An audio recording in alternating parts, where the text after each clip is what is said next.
le pacing.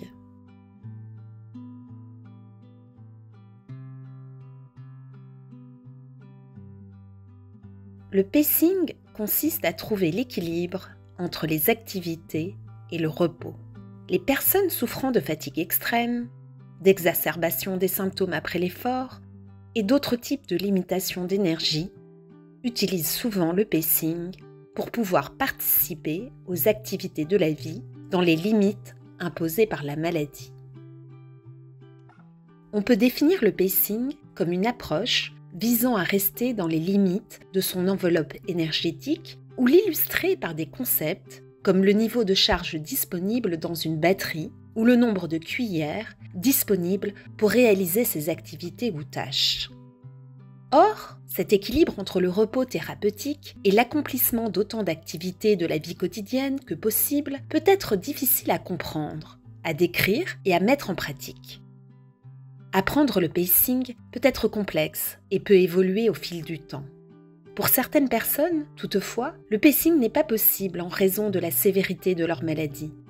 Pour ceux qui peuvent appliquer le pacing, les choses essentielles de la vie comme se laver, cuisiner, gérer le foyer, travailler, avoir une vie familiale et sociale et avoir des relations intimes peuvent sembler compromettre leur capacité à appliquer le pacing. Certaines personnes qui ne pratiquent pas le pacing peuvent connaître un effet yo-yo. Elles se reposent jusqu'à ce qu'elles se sentent suffisamment bien pour accomplir les tâches essentielles, mais se retrouvent ensuite à devoir se reposer encore davantage ou finissent par épuiser toute leur énergie, ce qui entraîne un malaise post-effort ou une rechute. Cette montagne russe de malaise post-effort à répétition ne fonctionne pas et peut entraîner des problèmes immédiats et à long terme.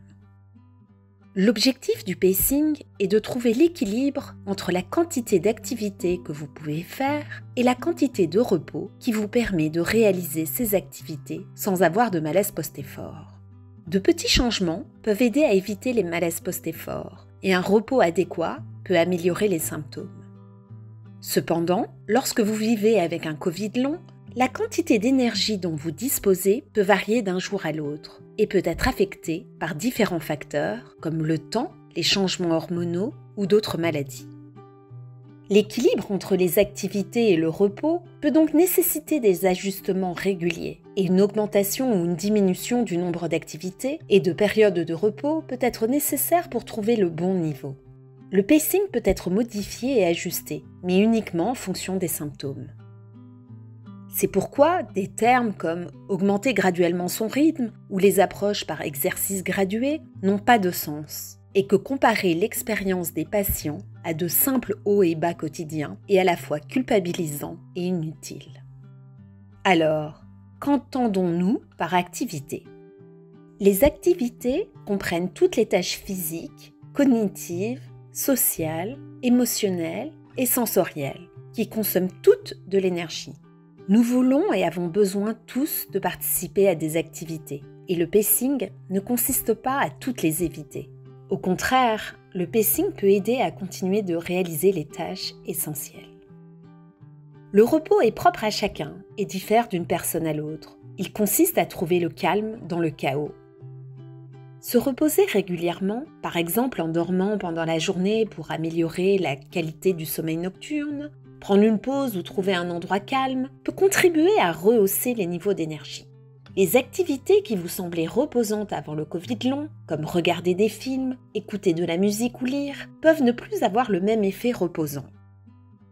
Ne rien faire peut sembler difficile ou ennuyeux, ou votre esprit peut avoir du mal à faire le vide. Certaines méthodes aident à calmer l'esprit pour favoriser le repos, comme respirer lentement, pratiquer la méditation pleine conscience ou faire toute autre chose qui vous relaxe. Lorsque vous vivez avec un niveau d'énergie semblable à celui d'une batterie faible et que vous devez composer avec un quotidien, souvent changeant, il est nécessaire d'écouter votre corps, de prioriser les tâches que vous voulez et devez accomplir, y compris les plus amusantes, et d'accepter que le repos est essentiel. Participer aux rôles familiaux et sociaux peut encore être possible, même si cela peut prendre une forme différente. Consacrez votre énergie aux choses que vous trouvez significatives et satisfaisantes, afin de favoriser votre bien-être et de vous sentir bien. Le repos est une activité thérapeutique et utile, même si ce n'est pas toujours reconnu par le reste du monde. Outre le repos, le pacing peut également inclure des stratégies pour conserver ou gérer son énergie, afin d'effectuer des tâches en utilisant un minimum d'énergie ou en utilisant l'énergie de manière efficace et intelligente. Ces stratégies peuvent comprendre l'utilisation d'aides à la mobilité, le fait de s'asseoir pour se doucher et préparer les repas, ou la division des activités en tâches plus petites, comme en nettoyant une seule zone d'une pièce à la fois. Les activités cognitives, comme la lecture ou l'utilisation d'un ordinateur, peuvent être plus difficiles à gérer que les activités physiques. Lorsque vous faites des activités cognitives, vous pouvez avoir l'impression de n'avoir rien fait, mais ressentir quand même que votre batterie se vide. Pour mieux appliquer le pacing cognitif, il est utile de réduire les bruits ambiants à l'aide de bouchons d'oreilles, d'alterner les tâches, de prévoir des pauses régulières, de tenir un journal pour observer les tendances dans la manière dont vous vous sentez pendant et après les activités, de désactiver les vidéos et d'utiliser seulement le mode audio lors des réunions en ligne et de modifier les couleurs de l'écran. La technologie peut également aider à appliquer le pacing durant ces activités, à gérer les symptômes et à éviter les poussées ou l'exacerbation des symptômes après l'effort. Même si la technologie est souvent conçue pour un public en bonne santé, elle peut être utilisée comme guide en vous permettant de surveiller, par exemple, votre fréquence cardiaque, votre pouls ou le nombre de pas que vous faites. Le tout alors que vous demeurez à l'écoute des signaux de votre corps et de vos ressentis. La technologie peut donc vous permettre d'évaluer combien votre corps est sollicité pendant ou après les activités, de surveiller les symptômes, de prévoir et de réduire le risque de futurs malaises post-effort, de valider vos sensations et de créer un sentiment d'indépendance ou de contrôle.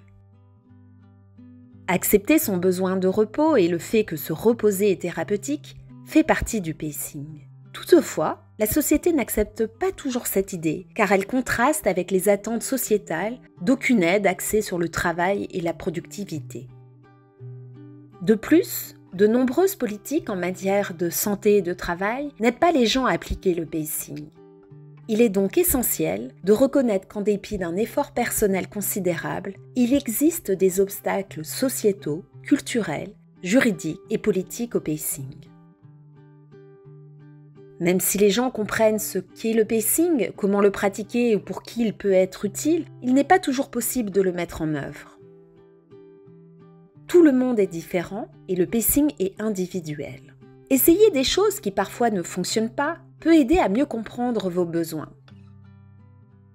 Ne vous sentez pas coupable et n'ayez pas honte si vous avez l'impression de ne pas avoir trouvé le bon équilibre ou si la façon dont vous appliquez le pacing n'est pas toujours parfaite. Soyez bienveillant envers vous-même et faites le point quotidiennement pour déterminer s'il vous faut modifier vos projets ou ajuster vos temps de repos au type d'activité. L'application du pacing est un parcours qui peut prendre du temps. Vous recevrez probablement beaucoup d'avis et de conseils non adaptés. Mais rappelez-vous que c'est votre corps et votre vie. Vous vivez et apprenez à appliquer le pacing jour après jour. Faites confiance à votre instinct. Priorisez vos besoins, faites des choses qui vous rendent heureux et sachez que le pacing est un moyen de prendre soin de vous. Vous apprenez en permanence, malgré des repères souvent changeants. Vous et d'autres personnes ayant les mêmes problèmes de santé avez de nombreuses expériences à partager. Des personnes vous aideront et il vous faudra parfois demander de l'aide ou fixer de nouvelles limites. Mais c'est vous qui êtes aux commandes. C'est votre parcours et celui de personne d'autre. C'est vous qui trouverez l'équilibre qui vous convient.